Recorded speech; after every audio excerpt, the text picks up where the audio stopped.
Hey there, I'm Valerie and I'm 50 years old. Buckle up, because this tale spans a few years, but trust me, it's worth it. My daughter and I are now in a much better place than we ever imagined. It all began when I met Ted, my husband, through some friends we had in common. We went on a couple of dates and pretty quickly fell in love. We dated for around 3 years before we got married. I was ecstatic that I got to marry him because he was genuinely like the other half of me. We completed each other in a way that I can't explain. After a year of marriage, Ted began asking me to start trying for a baby. Now at that time, I was very much scared of giving birth. Plus, I had a lot of complications with my reproductive health, and I didn't want to jeopardize either mine or the future baby's life. But Ted was persistent, so I eventually gave in. My entire pregnancy was a trying time because of my many complications. Pregnancy became a huge pain, but Ted was very patient and caring in the first 3 months until he began frequently traveling for work. It only got harder from then on, but Ted did make it in time for the birth of our daughter Kendall. Ted and I lived in a pretty big, cozy apartment that was rented. We had no plans to move because we knew that we weren't stable enough to buy a house. When I was around 7 months pregnant, we had a new neighbor move into the apartment next to ours. Even though Ted was very hesitant and against us going to meet her, I felt like both of us being pregnant would lead to some connection, so I dragged Ted over to her apartment door and rang the bell.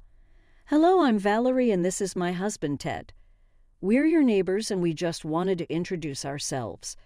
It's lovely to meet you guys. My name's Cassie. Why don't you come on in? I'm sorry if this is weird, but I just thought that it would be lovely to have another companion who's also pregnant like me. Ted has been really busy with work trips and I could use the company." "Tell me about it." "I was about to come over later on this evening anyway because I could use the help too." "Where's your husband?" "Oh, I don't have one. The man who got me pregnant ended up abandoning me, so I had to raise this little one all by myself." "Oh, you poor thing. We're always right across from you if you ever need anything, okay? Even if I may not come to help you out, Ted will be right there." Yeah. At that time, I did think it was pretty odd that Ted seemed so uncomfortable with Cassie. I mean, what reason did he have to be uncomfortable? I had pretty much desensitized him to the gross parts of pregnancy, and there was no way he would have to witness Cassie in that light. Not to mention, at best, he'd only have to run small errands for her. I tried to ask him about why he looked so uncomfortable that day, but he told me to just forget about it and that he was tired. I let it go because I saw no reason to ask him anymore. Although if I had pressed further at that point, I would have probably saved my daughter and me a lot of pain. Anyway, Cassie and I spent a lot of time together and bonded over our pregnancies. Ted seemed very uncomfortable with the whole thing but refused to tell me why. He would just tell me it was weird that I randomly became friends with a stranger. But isn't that how people make friends?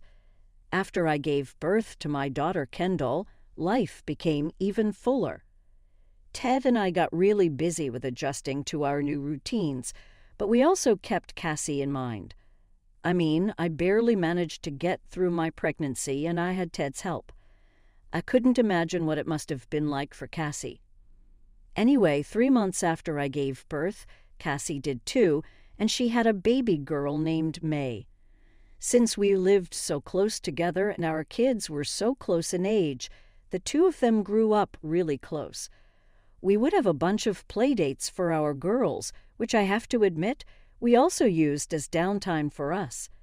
Overall, we had a pretty picturesque life. As the years passed, the girls grew older and began to find comfort in each other's homes. That was until they were in their first year of high school. May suddenly stopped coming over, and Kendall refused to see her. Of course, as any mother would be, I was very concerned. At first, I thought it was just a silly little fight that both of them had and were refusing to mend things.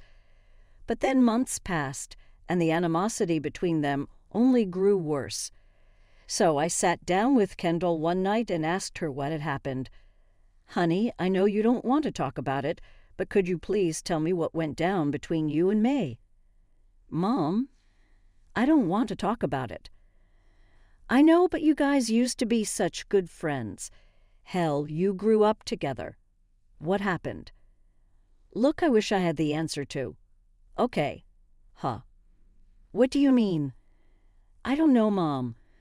We had our summer break, and when high school started, May just started ignoring me. She refused to talk to me and even began to poke fun at me with her friends." "What? Why would she do that?" "I have no idea.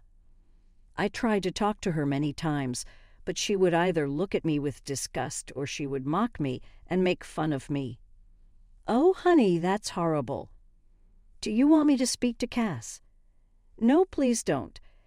It will probably make things worse for me in school." All right. My mouth sealed.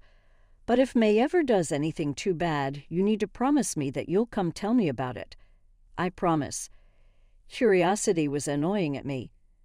I wanted to know why May started behaving that way so badly, but I had no way of doing it besides. I did note that Cassie never approached me about the girls not hanging out anymore. In fact, she barely ever spoke to me. I realized that I never made the attempt to talk to her either, so I tried to change that, but Cassie would always be too busy to talk. Sometimes May would answer the door whenever I went over, and she would look me over with disgust, and I immediately understood how Kendall must have been feeling. I tried to talk to her too, but she would just walk away from the door and call for Cassie. Eventually, we just didn't speak that much. Life carried on as if normal. In my daughter's final year of high school, I began planning out our finances to support Kendall. I didn't want her burdened by any student loans because I knew firsthand just how long it took to clear them off. Not to mention, with the economy that we were in, she would have taken even longer. The stress of having to repay a loan was not something I wanted her to ever feel.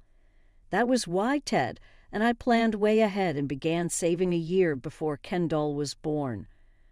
We only wanted the best for her.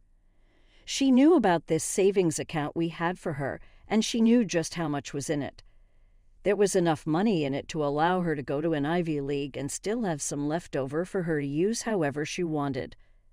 Kendall and I were shortlisting colleges one day when I decided to have a look at the savings account we had for her. It just always brought me joy to see how we had ensured a good life for her. But when I saw the account, my heart dropped. Over 2/3 of the amount was gone from it.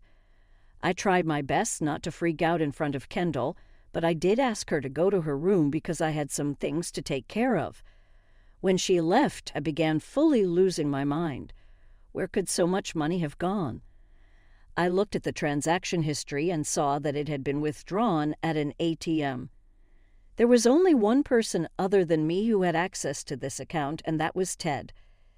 I didn't know why he would possibly have needed to withdraw so much money from her account, but I remember just praying really hard that he had not used it up already. I spent the rest of my day an anxious mess as I waited for Ted to come back home from work. Anyway, when Ted finally came back home, he avoided me. Dinner was awkward, and Kendall even asked me if something was wrong with Ted. I assured her that he was just tired and told her to go back to her room. When I walked into mine and Ted's rooms, he was scrolling through social media on his phone. I decided that now he could not ignore me, so he had to tell me what was going on. "Okay, so you've been avoiding me, which means that you know what I want to talk about." "I actually have no idea, and I haven't been avoiding you. I've just had a tiring day and I want to sleep." "You can sleep in a bit, but since you don't know what I want to talk about, then let me enlighten you." "Can we please not do this?" "We have to because Kendall's future depends on it." I was looking at her savings account today and noticed that a large portion of it got withdrawn from an ATM. The only other person who knows the bank details is you. What did you do with the money, and why did you take it out? I really don't want to talk about this. You have no way of getting out of this. If you're in some serious debt or something, you need to tell me.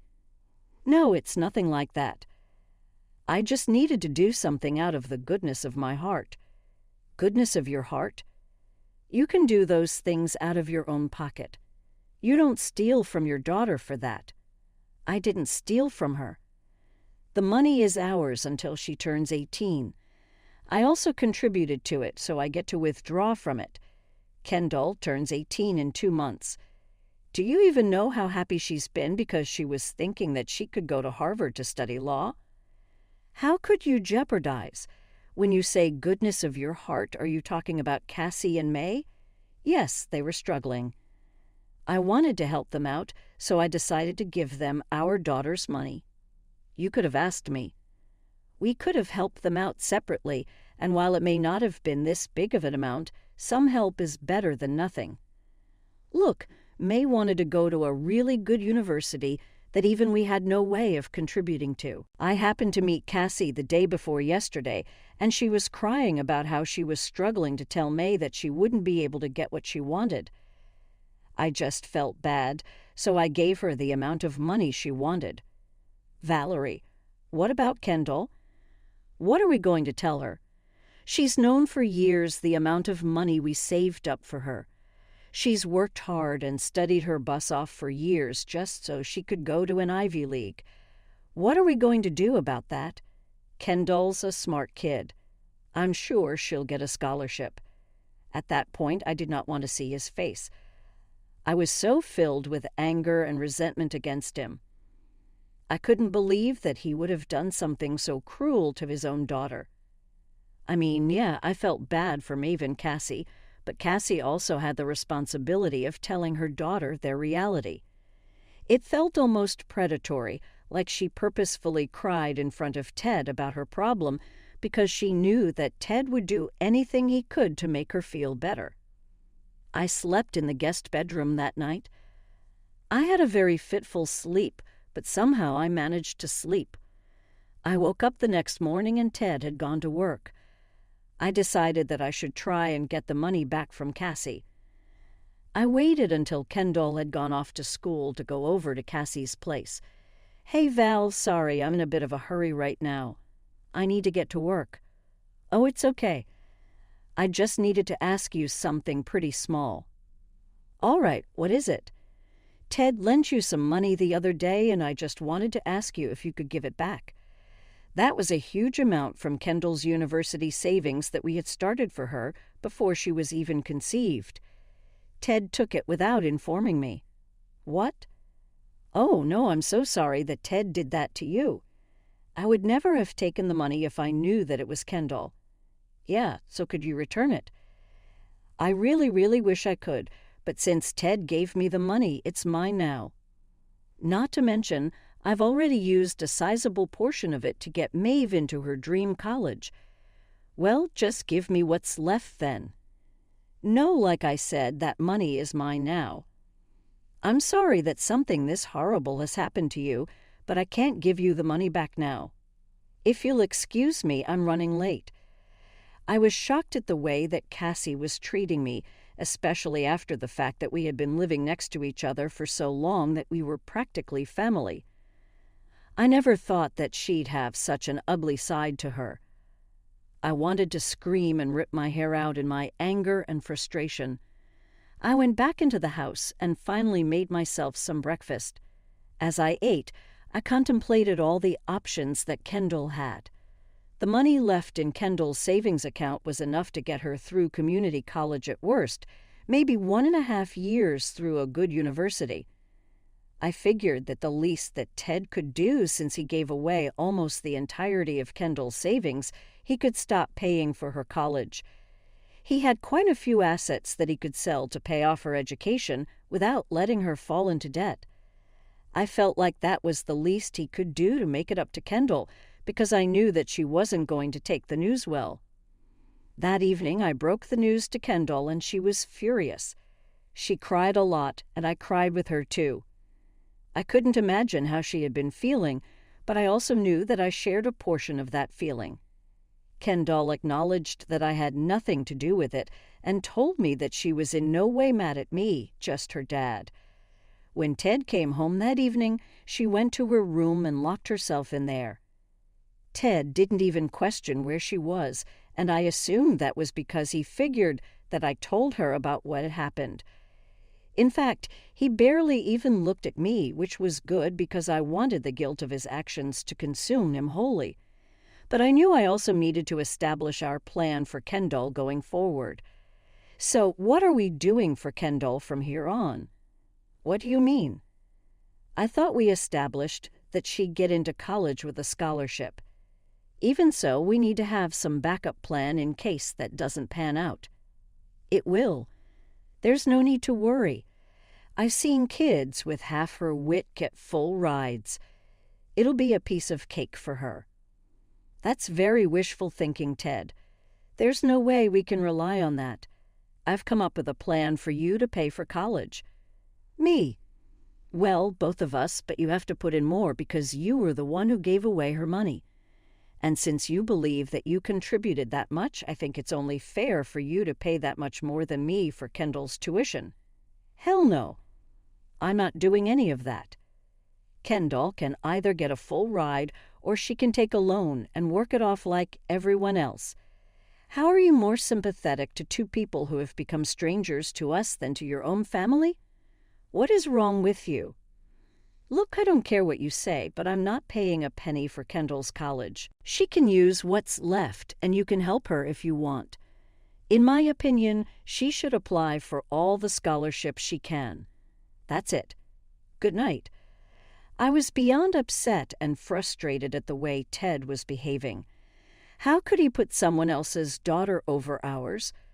What was it that made us less important to him? I cried myself to sleep that night, and over that week I kept asking Ted to reach a compromise and provide for his daughter in some way, at least. But he refused to budge. He even got his mother involved in it. If there's one thing you should know about Alia, it's that she absolutely hates my guts.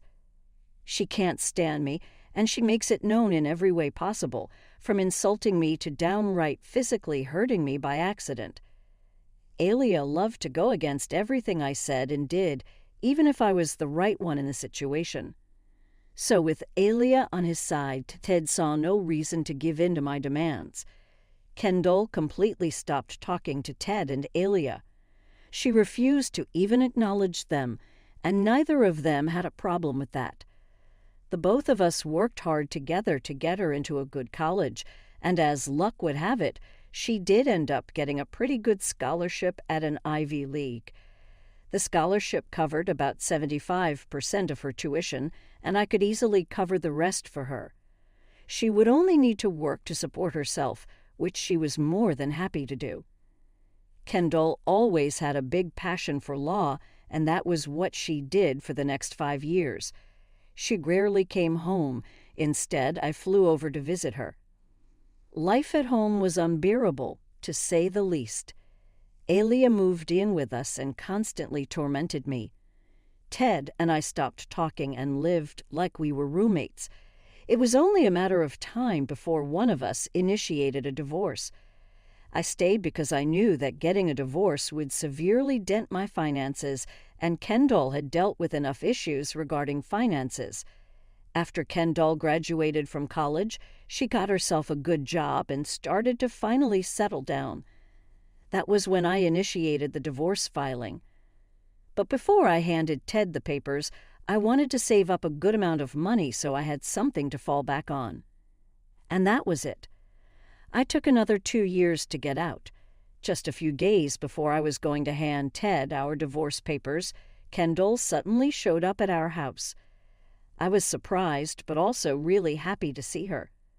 She greeted me with a big hug and told me she had some big news to share and that she was going to get her money back. I asked her what she meant, and she just asked me to call Ted and Alia downstairs. Oh, hi, Kendall. What are you doing here? Hi, Dad.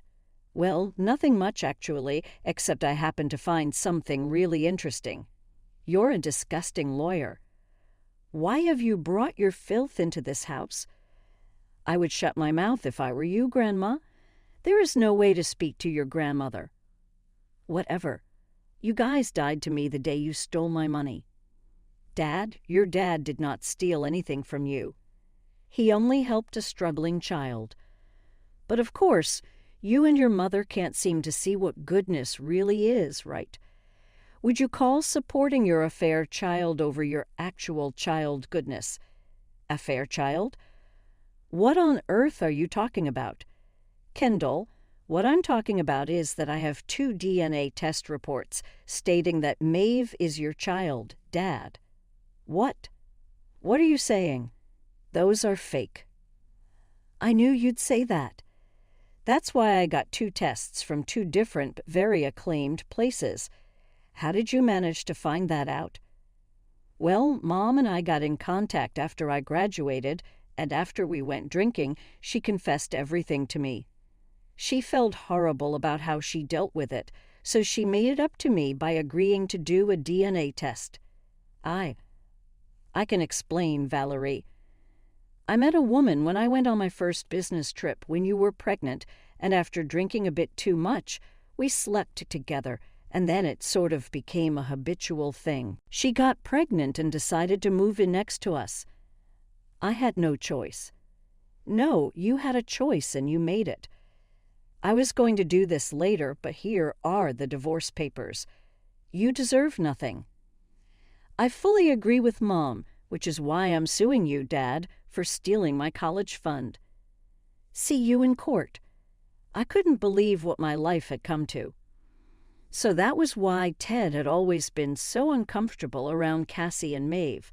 Were all the business trips he took after Kendall was born just an excuse to live next door and raise his second family?